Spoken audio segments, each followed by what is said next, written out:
Simulan natin ang sermon ko ngayong gabi. I'd like to read from pages 7 to 8 of the Gospel of the Flying Spaghetti Monster. And it says here, I'd really rather you didn't use my existence as a mean to oppress, subjugate, punish, eviscerate, and or, be mean to others. I don't require sacrifices, and purity is for drinking water, not people.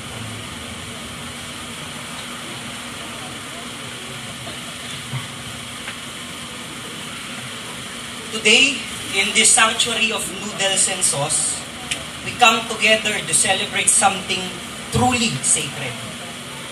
Our freedom to speak, to express, and to be heard. As we stand amidst the swirling currents of societal norms and expectations, we affirm our commitment to honoring the uniqueness of each thread in the grand tapestry of humanity. So lahat po tayo may freedom of speech. Saan man po tayo nanggaling, may belief man tayo o wala, may Diyos man kayo o wala, the Flying Spaghetti Monster welcomes you all, mga kapatid.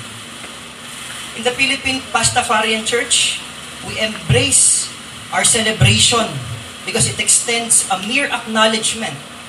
It is a profound recognition of the struggles endured by those who have dared to speak the truth.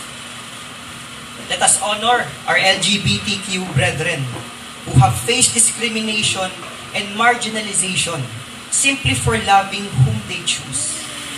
Let us express our deepest gratitude to the brave comedians, mga nasa likod dyan, pagpalain kayo ng Flying Spaghetti Monster. They wield their humor as a weapon against oppression. And to the atheist pioneers na mga nandito, who challenge the status quo with unwavering conviction, mabuhay kayo hanggang gusto nyo. Of course, let us not forget our drag queens, our drag artists, whose bold defiance of gender norms serve as a beacon of courage and inspiration.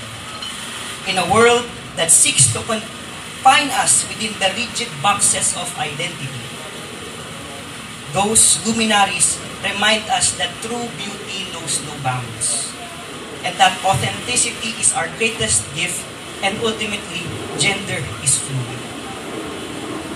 As we gather in love and solidarity, let us remember that the freedom to speak is not a privilege bestowed upon us, but a birthright that we must fiercely protect and tirelessly defend. In the face of censorship and oppression, let us stand firm, declaring with unwavering conviction, we will not be silenced. And so, as we depart from this sacred gathering later, let us carry within us the flame of truth, the warmth of compassion, and the courage to speak our truths boldly. May the Flying Spaghetti Monster bless you all. May your noodles be over al dente, and may the sauce of enlightenment flow freely within you. Ramen. Amen.